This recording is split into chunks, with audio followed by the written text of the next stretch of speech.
But this is Peter Dutton. It's the same attitude he had when he was Tony Abbott's health minister in the last Liberal government. That is the one job he's had in his life that he conveniently forgets to mention on the campaign trail. But we have not forgotten, and Australians have not forgotten. They have not forgotten how he tried to cut $50 billion from public hospitals and bring in a GP tax, or how he froze the Medicare rebate, pushed bulk billing rates off a cliff and brought Medicare to its knees. That's why doctors voted him the worst health minister in 40 years. And when Peter Dutton made those cuts, they had real consequences for millions of Australians. Every time you went to the GP, every time your Medicare card covered a little less of the bill, you were paying the cost of Peter Dutton. But Peter Dutton as health minister will look like a fairy tale compared to Peter Dutton as Prime Minister. And he's even boasted about his plans to perform, in his words, economic surgery on the country. Think about that. Dr Dutton's economic surgery. That definitely sounds painful, and there ain't no way that's not going to hurt.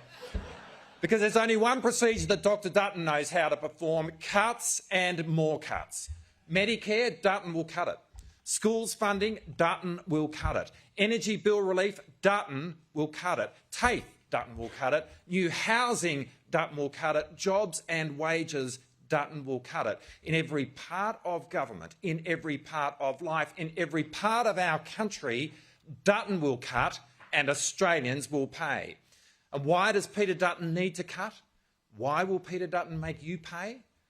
So he can spend $600 billion on his precious pet project, a nuclear power scheme, which will take too long to finish, cost too much to build and won't deliver enough energy. But it will most certainly increase your power bills. A nuclear power scheme using the most expensive form of energy there is, according to the CSIRO. I mean, literally every expert in the country has told him he's wrong, but he's just too stubborn to listen. And that $600 billion, well, that's money that has to come from somewhere. He has been far too busy taking his cues from other countries, from cuts and culture wars that have no place here.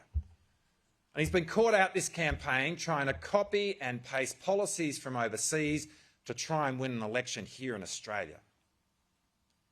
In these uncertain times, we need leadership that is considered, not chaotic, reliable, not reckless. Anthony Albanese is providing the leadership Australia needs right now, and Peter Dutton could not be more different. And whether it's his nuclear power scheme or his deep cuts to health and education to pay for it, or his plans for mass sackings, or his promise of higher taxes, or his working from home ban, Peter Dutton is just too out of touch and too untrustworthy, too arrogant and too extreme, too reckless and too risky to be the Prime Minister of our great country.